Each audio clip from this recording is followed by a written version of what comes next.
Hi നമസ്കാരം, this is Abhilash Panthavan again from NRI trader. അപ്പോൾ ഇന്ന് നമ്മൾ സംസാരിക്കാൻ പോകുന്ന വിഷയം IRCTC ആണ്. IRCTCനെ കംപ്ലീറ്റ് ആയിട്ടുള്ള ബിസിനസ്, ഫണ്ടമെന്റൽ, ടെക്നിക്കൽ, ഇത് മൂന്ന് നമ്മൾ നോക്കുന്നുണ്ടാവും.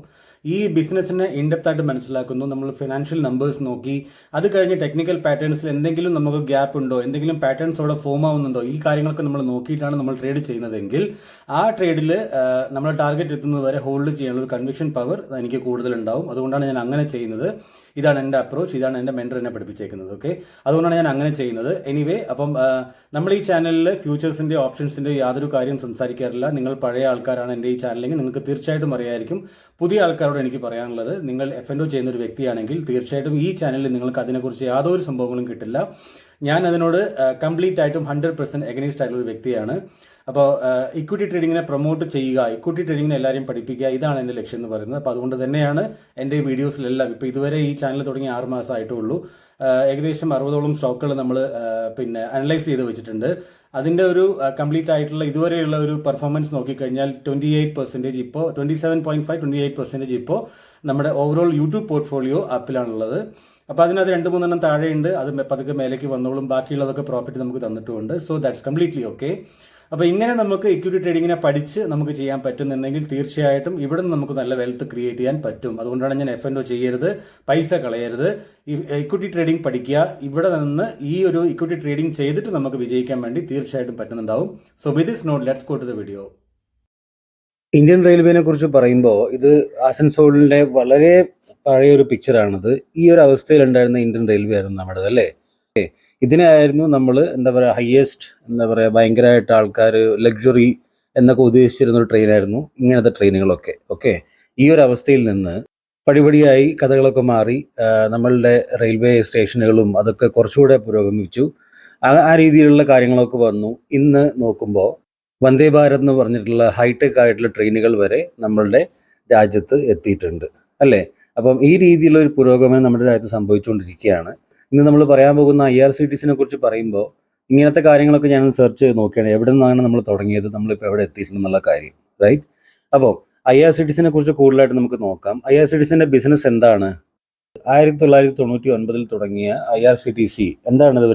ഇവരൊരു മൊണോപ്പൊളി ബിസിനസ്സാണ് ഇന്ത്യൻ റെയിൽവേയിൽ. പിന്നെ കാറ്ററിംഗ് ആൻഡ് ഹോസ്പിറ്റാലിറ്റി സർവീസ് കൊടുക്കുന്ന, ഇന്റർനെറ്റ് ടിക്കറ്റിംഗ് ചെയ്യുന്ന, അതേപോലെ തന്നെ പാക്കേജ് ഡ്രിങ്കിങ് വാട്ടർ കൊടുക്കുന്ന, ടൂറിസം എല്ലാം ടേക്ക് കെയർ ചെയ്യുന്ന, തീർത്ഥയാത്രകൾ കൊണ്ടുപോകുന്ന ഒരു കമ്പനിയായിട്ട് IRCTC ഇപ്പോൾ മാറിയിട്ടുണ്ട്.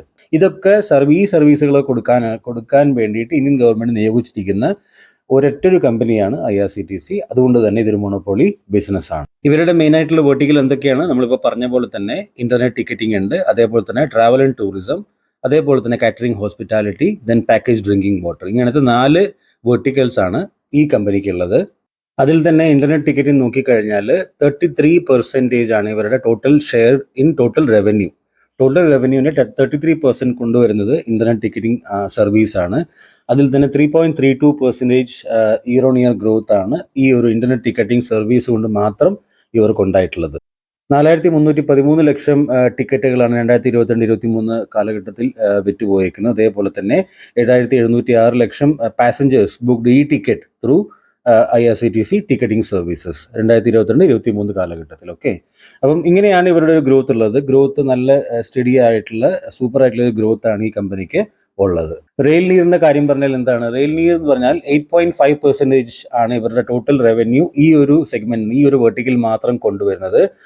ട്രെയിൻ സ്റ്റേഷനകത്ത് പോയി കഴിഞ്ഞാൽ നിങ്ങൾക്ക് റെയിൽ നീർ അല്ലാതെ വേറൊരു കമ്പനിയുടെ ബോട്ടിൽസ് നിങ്ങൾക്ക് അവിടെ കിട്ടാൻ സാധ്യതയില്ല. അതേപോലെ തന്നെ നോക്കിക്കഴിഞ്ഞാൽ ഇതിൽ എടുത്തു പറയേണ്ട ഒരു കാര്യം, 16 മാനുഫാക്ചറിങ് പ്ലാന്റ് ഇപ്പോൾ ഇവർക്കുണ്ട്. അതുപോലെ തന്നെ 22-23 ഫൈനാൻഷ്യൽ ഇയറിൽ 35.77 crore 35 കോടി ബോട്ടിൽസ് ആണ് അവർ പ്രൊഡ്യൂസ് ചെയ്തേക്കുന്നത്. ഇപ്പോൾ ഇവർക്ക് ഇന്ത്യൻ ഇത്രയും ഭാഗങ്ങളിൽ ഇവരുടെ മാനുഫാക്ചറിങ് ഫെസിലിറ്റി ഉണ്ട്. അതിൻ്റെ പേരുകൾ നിങ്ങൾക്ക് ഇവിടെ കാണാൻ വേണ്ടി പറ്റുന്നുണ്ടാവും. ഓക്കെ, ഇതൊക്കെയാണ് അവരുടെ സ്ഥലങ്ങൾ. IRCTCയുടെ ടൂറിസം വെർട്ടിക്കലിൽ നിന്ന് മാത്രം 15.98% ഇവർക്ക് റവന്യൂ അവിടുന്ന് ജനറേറ്റ് ചെയ്യാൻ പറ്റുന്നുണ്ട്. ഇതേ സെഗ്മെന്റിൽ തന്നെ അവർ ഹോളിഡേ പാക്കേജും കൊടുക്കുന്നുണ്ട്, അക്കോമഡേഷൻ, അതേ റെയിൽവേ റിട്ടയറിംഗ് റൂംസ്, അതേപോലെ തന്നെ online ticketing, air bus booking.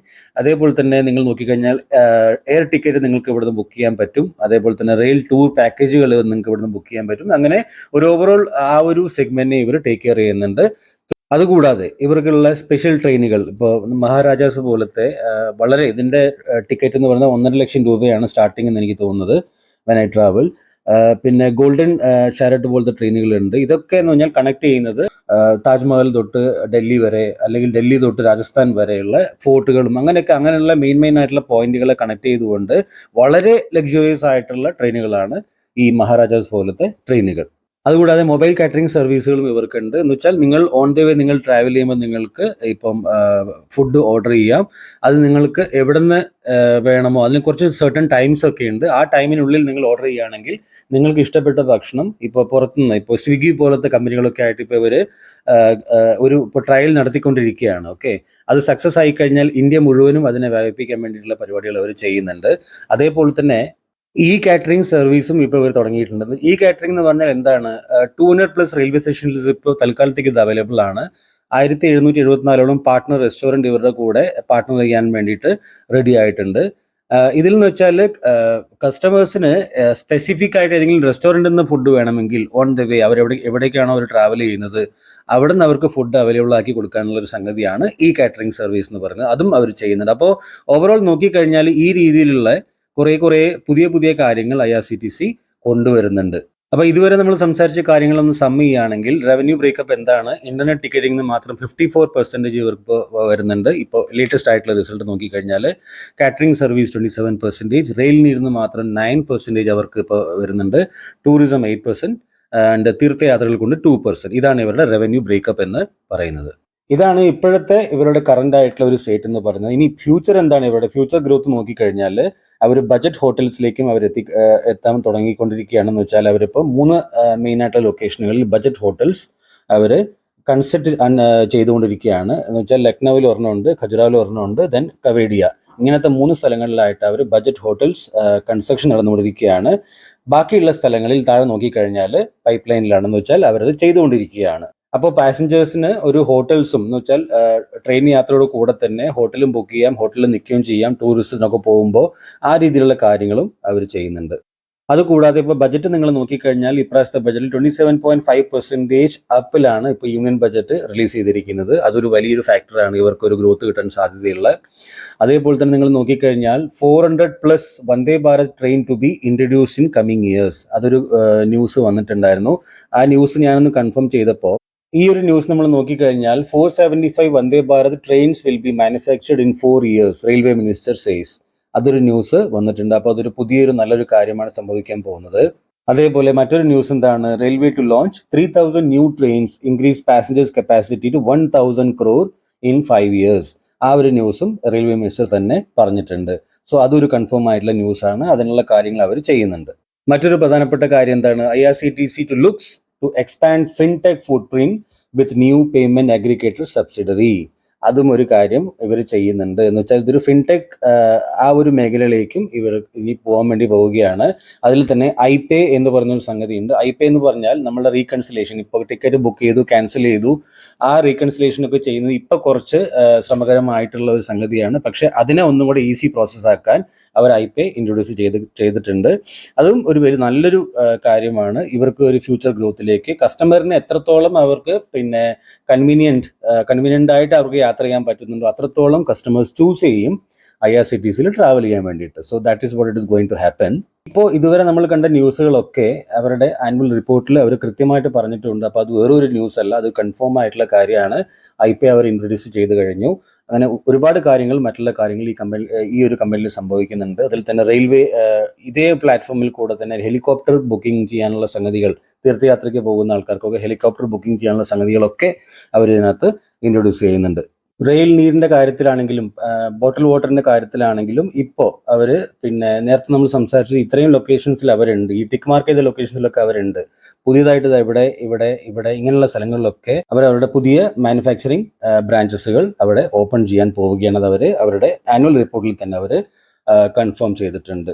അപ്പോൾ ഓവറോൾ ആയിട്ട് ഈ ബിസിനസ് നോക്കിക്കഴിഞ്ഞാൽ ഈ ബിസിനസ് ഗ്രോ ആവുന്ന എനിക്ക് യാതൊരു സംശയമില്ല. ബിക്കോസ് ഇന്ത്യൻ റെയിൽവേ മാറിക്കൊണ്ടിരിക്കുകയാണ്. അതേപോലെ തന്നെ പുതിയ ആയിട്ടുള്ള മാനേജ്മെന്റ് ഇതിനകത്തേക്ക് വരുമ്പോൾ അവർക്കറിയാം, അവരുടെ എക്സ്പീരിയൻസ് വെച്ചിട്ട് നല്ല സർവീസുകൾ കസ്റ്റമേഴ്സിന് കൊടുത്താൽ മാത്രമേ അവർ ട്രെയിനുകളെ ആസ് എ എന്താ പറയുക ട്രാവൽ ചെയ്യാനുള്ള ഒരു മീഡിയമായിട്ട് അവരും കണക്കാക്കുകയുള്ളൂ. അല്ലെങ്കിൽ അവർ പുതിയ പുതിയ ഓപ്ഷൻസിന് വേണ്ടി പോകും.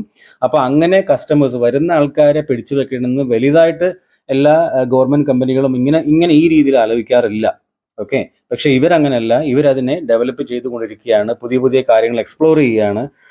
പുതിയ പുതിയ ഹോട്ടൽസുമായിട്ട് അവർ ടൈപ്പ് ചെയ്തുകൊണ്ട് പാസഞ്ചേഴ്സിൻ്റെ എക്സ്പീരിയൻസ് എത്രത്തോളം നന്നായിട്ട് കൊടുക്കാൻ പറ്റുമോ അതിനു വേണ്ടിയിട്ടാണ് അവർ ട്രൈ ചെയ്യുന്നത്. അങ്ങനെ ഉള്ള ഒരു മാനേജ്മെൻറ്റ് ഈ കമ്പനിക്ക് ഉണ്ടെങ്കിൽ തീർച്ചയായിട്ടും ഈ ബിസിനസ് ഇവിടുന്ന് ഗ്രോ ആവുന്നുള്ള കാര്യത്തിൽ യാതൊരു സംശയവും എനിക്കില്ല. അപ്പോൾ ഇതുപോലത്തെ വന്ദേ ഭാരത് ട്രെയിനുകളൊക്കെ ഞാൻ ഇതിനകത്ത് യാത്ര ചെയ്തിട്ടുള്ളതാണ്. എനിക്കറിയാം, നന്നായിട്ട് അറിയാം. നല്ല സൂപ്പർബായിട്ടുള്ള എന്താ പറയുക എൻവയോൺമെൻറ്റ് ഇതിനകത്തുള്ളത്. ഞാൻ ഡൽഹി തൊട്ട് കാശ്മീർ വരെ ഇതിൽ ഞാൻ പോയിട്ടുണ്ട്. ഓക്കെ, അപ്പം ഐ നോ, അതുകൊണ്ടാണ് ഞാനിത് പറയുന്നത്. അപ്പോൾ ഇതുപോലത്തെ 475ഓളം പുതിയ ട്രെയിനുകൾ ഇവർക്ക് ഇൻട്രൊഡ്യൂസ് ചെയ്യാൻ പറ്റുന്നുണ്ടെങ്കിൽ ദാറ്റ്സ് എ ബിഗ് തിങ്. അപ്പം എന്തായാലും ഈ ബിസിനസ് ഇവിടുന്ന് ഗ്രോ ആവുന്നുള്ള കാര്യത്തിൽ എനിക്ക് യാതൊരു സംശയമില്ല. ഇനി നമുക്ക് നോക്കാനുള്ളതിൻ്റെ ഫൈനാൻഷ്യൽ നമ്പേഴ്സ്. അപ്പോൾ ഇതിൻ്റെ ഫൈനാൻഷ്യൽ നമ്പേഴ്സ് നമ്മൾ നോക്കുമ്പോൾ 67.9 എന്ന PE റേഷ്യോയിലാണ് ഇപ്പോൾ ഈ കമ്പനി വർക്ക് ചെയ്യുന്നത്. ഓക്കെ, ഇതിൻ്റെ പ്രീവിയസ് PE 280 മേലെയൊക്കെ പോയിരുന്നു. അപ്പം അതിൽ നിന്ന് താഴെ വന്ന് ഇപ്പോൾ ഒരു നല്ലൊരു വാല്യുവേഷനിൽ ഇപ്പോൾ ഈ കമ്പനി നമുക്ക് അവൈലബിൾ ആണ്. അതൊരു വലിയൊരു പോസിറ്റീവായിട്ടുള്ളൊരു സംഗതിയാണ്. പിന്നെ ഇതിൻ്റെ പിയർ കമ്പാരിസൺ നോക്കുമ്പോൾ ഇതൊരു മൊണോപ്പൊളി ബിസിനസ് ആണെന്നുള്ള കാര്യത്തിൽ യാതൊരു സംശയമില്ല. കാരണം വേറെ ഒരു കമ്പനിയും ഇങ്ങനത്തെ സർവീസുകൾ കൊടുക്കാൻ വേണ്ടി ഗവൺമെൻറ് നിയോഗിച്ചിട്ടില്ല ബേസിക്കലി, റൈറ്റ്. ക്വാർട്ടർലി നമ്പേഴ്സ് നമ്മൾ നോക്കുമ്പോൾ നമ്മൾ എങ്ങനെയാണ് നോക്കേണ്ടത്? നമ്മൾ അതിനെ ഇയർ ടു ഇയർ കമ്പയർ ചെയ്യണം. സെയിം മാസം സെയിം ഇയർ വിത്ത് സെയിം മാസത്തിലെ അനദർ ഇയർ. അപ്പോൾ 2020, 21, 22 ഇത് 23. അപ്പോൾ ഇങ്ങനെ നമ്മൾ കമ്പയർ ചെയ്യണം. അപ്പോൾ 224, 540 കോടി രൂപ, 918 crore, അതേപോലെ തന്നെ 1118 1118 കോടി രൂപ ഹയസ്റ്റ് അവർ നമ്പേഴ്സിൽ സെയിൽസ് അവിടെ പോസ്റ്റ് ചെയ്തിട്ടുണ്ട് അവർ. അതേപോലെ തന്നെ നെറ്റ് പ്രോഫിറ്റ് നമ്മൾ നോക്കുമ്പോൾ 78 കോടി രൂപ, 209 കോടി രൂപ, 256 കോടി രൂപ, 300 കോടി രൂപ ഹയസ്റ്റ് അവർ നെറ്റ് പ്രോഫിറ്റും കമ്പനി അവിടെ പോസ്റ്റ് ചെയ്തിട്ടുണ്ട്. പ്രോഫിറ്റ് ആൻഡ് ലോസ് സ്റ്റേറ്റ്മെന്റ് നമ്മൾ നോക്കുമ്പോൾ സെയിൽസ് നോക്കിക്കഴിഞ്ഞാൽ 1059 കോടി രൂപയിൽ നിന്ന് 4080 കോടി രൂപയായിട്ട് ട്രെയിലിംഗ് 12 മന്തിൽ ഹയസ്റ്റ് അവർ സെയിൽസ് അവർ പോസ്റ്റ് ചെയ്തിട്ടുണ്ട്. 131 കോടി രൂപ നെറ്റ് പ്രോഫിറ്റിൽ ഉണ്ടായിരുന്ന കമ്പനി ഇപ്പോൾ 1106 കോടി രൂപേൻ്റെ ഹയസ്റ്റ് അവർ നെറ്റ് പ്രോഫിറ്റും കമ്പനി ഇപ്പോൾ പോസ്റ്റ് ചെയ്തിട്ടുണ്ട്. ദെൻ ബാലൻസ് ഷീറ്റ് നമ്മൾ നോക്കുമ്പോൾ ബാലൻസ് ഷീറ്റിൽ കടം എന്നും പറയുന്നത് ഇവർക്ക് ഒന്നുമില്ല എന്ന് തന്നെ പറയാം. 67 കോടി രൂപ മാത്രമാണ് ഇവർക്ക് കടമുള്ളത്. അതേപോലെ തന്നെ CWIP നോക്കുമ്പോൾ കറന്റ് വർക്ക് ഇൻ പ്രോഗ്രസ്സിൽ നമ്മൾ നോക്കുമ്പോൾ 43 കോടി രൂപ ഇവരിപ്പോഴും ഇൻവെസ്റ്റ് ചെയ്തിട്ടുണ്ട്. ടോട്ടലായിട്ട് ഇവർക്ക് 333 കോടി രൂപേൻ്റെ അസറ്റുകൾ മാത്രം, ഫിക്സഡ് അസറ്റ് മാത്രം ഈ കമ്പനിക്കുണ്ട്. ഈ കമ്പനിയുടെ റിസർവ് നമ്മൾ നോക്കുമ്പോൾ ഹയസ്റ്റ് അവർ റിസർവ് ആണ് ഇപ്പോൾ ഉള്ളത്. കമ്പനിക്ക് സ്വന്തം പൈസ 2686 കോടി രൂപ എന്ന രീതിയിൽ കമ്പനിയുടെ സ്വന്തം പൈസ അവരുടെ കയ്യിൽ ഇപ്പോൾ അവരുടെ ക്യാഷ് ആയിട്ട് ഇരിക്കുന്നുണ്ട്. That's A very good thing. പിന്നെ ബാക്കിയുള്ള കാര്യങ്ങൾ നമുക്ക് ഷെയർ ഹോൾഡിംഗ് പാറ്റേൺ നമ്മൾ നോക്കുമ്പോൾ വലിയതായിട്ടുള്ള യാതൊരു മാറ്റങ്ങളും നമുക്ക് ഇതിനകത്ത് കാണാൻ പറ്റുന്നില്ല. പ്രൊമോട്ടേഴ്സിൻ്റെ അടുത്ത് 62% ഉണ്ട്. FIIസിൻ്റെ കയ്യിൽ 7.34% ഉണ്ട്. DISൻ്റെ കയ്യിൽ എന്താണ് 11.98% ഉണ്ട്. എന്താണ് DIS എന്ന് പറഞ്ഞാൽ ഡൊമസ്റ്റിക് ഇൻവെസ്റ്റേഴ്സ്, FIIs എന്ന് പറഞ്ഞാൽ എന്താണ് ഫോറിൻ ഇൻവെസ്റ്റേഴ്സ്. ഓക്കെ, പ്രൊമോട്ടേഴ്സ് എന്ന് പറഞ്ഞാൽ കമ്പനി ഇതിൻ്റെ ആരാണോ പ്രൊമോട്ടർ, ഇതിൻ്റെ ആരാണോ മുതലാളി, ബേസിക്കലി അങ്ങനെ കണക്കൂട്ടിയാൽ മതി. പബ്ലിക് എന്ന് പറഞ്ഞാൽ നമ്മൾ പോലത്തെ ആൾക്കാരാണ്. നമ്മളടുത്ത് 18.28% ഉണ്ട്. That's A completely good number for me. അപ്പോൾ ഈ കമ്പനിയുടെ ചാർട്ട് നമ്മൾ നോക്കിക്കഴിഞ്ഞാൽ ഇത്രയും കാര്യങ്ങളൊക്കെ നന്നായിട്ട് സംഭവിക്കുന്നുണ്ടെങ്കിലും ഈ കമ്പനിയുടെ ഹയസ്റ്റ് എവർ ലെവലിൽ നിന്ന് നല്ല രീതിയിൽ താഴേക്ക് വന്നിട്ടുണ്ടായിരുന്നു. എന്താണ് അതിൻ്റെ റീസൺ എന്ന് പറയുന്നത്? അതാണ് നമ്മുടെ ഗവൺമെൻറ് ഇടപെടലുകൾ, അല്ലേ? ഗവൺമെൻറ്റിൻ്റെ കുറച്ച് ന്യൂസുകൾ വന്നിരുന്നു. ഒന്നാമത്തെ കാര്യം എന്താണ്? November 2021 ഗവൺമെൻറ്റിൻ്റെ പോളിസി കാരണം എന്താണ് പോളിസി വന്നത്? ഇവിടെ പറഞ്ഞിരിക്കുന്നത് proposal from railway ministry to share 50% of IRCTC convenience fee revenue impacting profitability expectations. ഇങ്ങനൊരു സംഭവം അവിടെ ഗവൺമെൻറ് ഒരു പുതിയ പോളിസി വന്നിരുന്നു. അപ്പോൾ ഈ ഒരു സംഭവം സംഭവിച്ചു കഴിഞ്ഞപ്പോൾ ഇത് ഷെയർ പ്രൈസിനെ വല്ലാതെ എഫക്റ്റ് ചെയ്തു. അങ്ങനെയാണ് ഈ ഷെയർ പ്രൈസ് വളരെ നല്ല രീതിയിൽ താഴേക്ക് വന്നത്. ദെൻ ബാക്കിയുള്ള ഫാക്ടേഴ്സ് എന്ന് വെച്ചാൽ കൊറോണ, ആ കാര്യത്തിൽ അങ്ങനെയുള്ള കുറേ ഫാക്ടേഴ്സ് അതിനകത്ത് എഫക്റ്റ് ചെയ്തിരുന്നു. കാരണം ഇതൊരു ടൂറിസം ബേസ്ഡ് ആയിട്ടുള്ള അല്ലെങ്കിൽ ട്രാവൽ ബേസ്ഡ് ആയിട്ടുള്ള ബിസിനസ്സാണ്. അപ്പോൾ അതൊക്കെയാണ് ഈ സ്റ്റോക്ക് പ്രൈസ് താഴേക്ക് വരാനുള്ള മെയിൻ ആയിട്ടുള്ള റീസൺ. ഇപ്പോൾ അതുണ്ടോയെന്ന് ചോദിച്ചാൽ ഇപ്പോൾ അതൊന്നുമില്ല. ഇപ്പോൾ കാരണം അങ്ങനത്തെ ഒരു 50% ഗവൺമെൻറ് പെട്ടെന്ന് പറയുകയാണ് നിങ്ങൾ ഉണ്ടാക്കുന്ന പ്രോഫിറ്റിൻ്റെ 50% ഞങ്ങൾക്ക് തരണം എന്ന് പറഞ്ഞാൽ ഈ കമ്പനി എങ്ങനെ പിടിച്ചേക്കും? ഓക്കെ, അപ്പോൾ ഇൻവെസ്റ്റർ സെൻറ്റിമെൻറ്റ് വല്ലാണ്ട് എഫക്റ്റ് ആയി അവിടെ, അല്ലേ? ഗവൺമെൻറ് ഇങ്ങനെ ഇടപെട്ട് കഴിഞ്ഞാൽ അതിനകത്തുള്ള FIIസിൻ്റെയും DISൻ്റെയും സെൻറ്റിമെൻറ്റ് അത് ബാധിക്കും. അതേപോലെ തന്നെ പബ്ലിക്കിൻ്റെ സെൻറ്റിമെൻറ്റിനെയും ബാധിക്കും. അതിനോട് തുടർച്ചയായി തന്നെ കൊറോണയും കൂടെ വന്നു. അപ്പോൾ അതെല്ലാം കൂടെ കൂട്ടിയിട്ടാണ് ഈ സ്റ്റോക്ക് പ്രൈസ് ഇങ്ങനെ ഈ രീതിയിൽ താഴേക്ക് വന്നിട്ടുണ്ടായിരുന്നത്. ഓക്കെ, അപ്പോൾ ആ റീസൺ നമുക്ക് മനസ്സിലായി. ഇപ്പോൾ റീസൺ ഉണ്ടോ എന്ന് ചോദിച്ചാൽ ഇപ്പോൾ ആ റീസൺ ഇല്ല, അത് ഞാൻ ചെക്ക് ചെയ്തിരുന്നു. അതുകൂടാതെ തന്നെ ഇതിൻ്റെ ഫിനാൻഷ്യൽ നമ്പേഴ്സും കാര്യങ്ങളൊക്കെ നന്നായിട്ട് നല്ല രീതിയിൽ മൊത്തം ആനുവൽ റിപ്പോർട്ടും വായിച്ചിട്ടാണ് ഞാൻ ഈ പറയുന്നത്. അപ്പോൾ എനിക്ക് കൺവിക്ഷൻ ഉണ്ട്. നിങ്ങൾക്ക് ഉണ്ടോ ഇല്ലയോ എന്നുള്ള കാര്യം നിങ്ങൾ സ്വന്തമായിട്ട് ചെക്ക് ചെയ്യുക, എന്നിട്ട് നിങ്ങൾ സ്വന്തമായിട്ട് കൺവിക്ഷൻ ഉണ്ടാക്കുക. ഇനി നമുക്ക് നോക്കാനുള്ള ടെക്നിക്കൽ പാറ്റേൺ ആണ്. ടെക്നിക്കൽ പാറ്റേണിൽ എന്തെങ്കിലും ടാർഗറ്റ് ഉണ്ടോ എന്ന് നോക്കണം. അതിന് മുമ്പായിട്ട് ഞാൻ നിങ്ങൾക്ക് എൻ്റെ വെബ്സൈറ്റ് പരിചയപ്പെടുത്തി തരാം. ഇതെൻ്റെ വെബ്സൈറ്റിൻ്റെ പേര് www.nritradermalayalam.com എന്നാണ്. ഇതിൽ എൻ്റെ കോഴ്സുകളുണ്ട്. ഒരൊറ്റ കോഴ്സ് മാത്രമേ ഉള്ളൂ, വേറെ ഒന്നുമില്ല അതിനകത്ത്. ഇത് നമ്മുടെ ഈ സ്റ്റോക്ക് മാർക്കറ്റിനെ ഈ രീതിയിൽ എങ്ങനെ നമുക്ക് പഠിക്കാൻ വേണ്ടി പറ്റും എന്നൊക്കെ പറഞ്ഞുകൊണ്ടുള്ള ഒരു കോഴ്സാണത്. അതുപോലെ തന്നെ ഇതിൽ ടെസ്റ്റിമോണിയൽ വന്ന് നോക്കിക്കഴിഞ്ഞാൽ ഇവിടെ ടെസ്റ്റിമോണിയൽ നിങ്ങൾക്ക് കാണാൻ വേണ്ടി പറ്റും. അവിടെ ക്ലിക്ക് ചെയ്ത് കഴിഞ്ഞാൽ നിങ്ങൾക്ക് ഇതുവരെ ഈ ഒരു കോഴ്സ് അറ്റൻഡ് ചെയ്തിട്ടുള്ള സ്റ്റുഡൻസ് പറഞ്ഞിരിക്കുന്ന കാര്യങ്ങൾ എന്താണ് ഈ കോഴ്സിനെ കുറിച്ചിട്ട്, ആ കാര്യങ്ങളൊക്കെ അവർ കൃത്യമായി അവിടെ പറഞ്ഞിട്ടുണ്ട്. അപ്പോൾ ആ കാര്യങ്ങളൊക്കെ നിങ്ങളും ഒന്ന് നോക്കുക, കേട്ടിട്ട് നിങ്ങൾക്ക് താല്പര്യമുണ്ടെങ്കിൽ നിങ്ങൾ തീർച്ചയായിട്ടും ഇതിൽ എൻറോൾ ചെയ്തിട്ട് നിങ്ങൾ ഈ സ്റ്റോക്ക് മാർക്കറ്റിനെ ഈ രീതിയിൽ ഒന്ന് പഠിക്കാൻ വേണ്ടി ശ്രമിച്ചു നോക്കുക. ഈ സ്റ്റോക്ക് ഇവിടെ നിന്ന് ഈ ലെവലിൽ നിന്ന് താഴേക്ക് ഇങ്ങനെ വന്നിട്ട് ഇവിടെ ഒരു കപ്പ് വിത്ത് ഹാൻഡിൽ പാറ്റേൺ, ഇവിടെ ഒരു reverse head and shoulder pattern form ചെയ്യുന്നുണ്ട്. ഫോം ചെയ്തിട്ട് അതിൻ്റെ ബ്രേക്കൗട്ടൊക്കെ തന്നു. ഇതൊക്കെ എങ്ങനെയാണ് വരയ്ക്കുന്നതെന്ന് നോക്കിക്കഴിഞ്ഞാൽ എൻ്റെ കോഴ്സിലുണ്ട്. അതേപോലെ തന്നെ നമ്മുടെ ചാനലിലും കുറേ വീഡിയോസ് ഞാൻ ഉണ്ടാക്കി വെച്ചിട്ടുണ്ട്, അതൊക്കെ നോക്കിക്കോളുക. പിന്നെ അപ്പോൾ അതിൻ്റെ ടെക്നിക്കൽ ടാർഗറ്റ് ഞാൻ നോക്കുമ്പോൾ എനിക്കിവിടെ കിട്ടുന്നത് 31% ഒരു അപ്പ് മൂവ്മെൻറ്റ് എനിക്ക് ഇവിടെ നിന്ന് കാണാൻ വേണ്ടി പറ്റുന്നുണ്ട്. ഓക്കെ, അപ്പോൾ 31% അപ്പ് മൂവ്മെൻറ്റ് എപ്പോൾ വരും എന്ന് വെച്ചാൽ ഒരു വർഷം കൊണ്ടൊക്കെ ഇത് വരുന്നതാണ് എൻ്റെ ഒരു പ്രതീക്ഷ. അതേപോലെ തന്നെ ഞാൻ ഈ സ്റ്റോക്കിൽ കുറേ മുമ്പേ ഞാനൊരു ഏകദേശം ഈ ലെവലിൽ തൊട്ട് തന്നെ ഈ സ്റ്റോക്കിൽ മറ്റുള്ള സ്ട്രാറ്റജികൾ വെച്ചിട്ട് എൻ്റെ ബാക്കിയുള്ള സ്ട്രാറ്റജികൾ വെച്ചിട്ട് എനിക്ക് ഇൻവെസ്റ്റ് ചെയ്തിട്ട് ഞാൻ അതിനകത്ത് ഇൻവെസ്റ്റഡ് ആണ് ഓൾറെഡി. അതിൻ്റെ ഒരു ബ്രേക്കൗട്ടൊക്കെ കൺഫർമേഷൻ ആയത് ഇപ്പോഴാണെന്ന് മാത്രമേ ഉള്ളൂ. അപ്പോൾ അതിനൊക്കെ കുറേ മുമ്പ് തന്നെ ഞാൻ അതിനകത്ത് ഇൻവെസ്റ്റഡ് ആണ്. അപ്പോൾ ഈ രീതിയിലുള്ള കാര്യങ്ങളാണ് നമ്മുടെ കോഴ്സിൽ ഞാൻ പഠിപ്പിക്കുന്നത്. അപ്പോൾ അതൊക്കെ നിങ്ങൾക്ക് ആവശ്യമുണ്ടെങ്കിൽ നിങ്ങൾ തീർച്ചയായിട്ടും അതൊക്കെ ഒന്ന് കണ്ടു നോക്കുക. ഓക്കെ, അപ്പോൾ 31% ആണ് എൻ്റെ ഒരു പേഴ്സണൽ ടാർഗറ്റ് എന്ന് പറയുന്നത്, വിച്ച് ഈസ് 1267 രൂപ എന്ന ടാർഗറ്റാണ് എൻ്റെ പേഴ്സണൽ ടാർഗറ്റ്. ഓക്കെ, പക്ഷേ this is not a buy or sell recommendation. I am not a SEBI registered research analyst. ഞാനൊരു ക്വാളിഫൈഡ് ആയിട്ടുള്ള റിസർച്ച് അനലിസ്റ്റ് അല്ല. ഓക്കെ, അപ്പോൾ അതൊക്കെ ഒന്ന് മനസ്സിലാക്കിയിട്ട് നിങ്ങൾ സ്വന്തമായിട്ട് നിങ്ങൾ ഡിസിഷൻ എടുക്കാൻ വേണ്ടി ശ്രമിക്കുക. I will see you with another video. Bye then.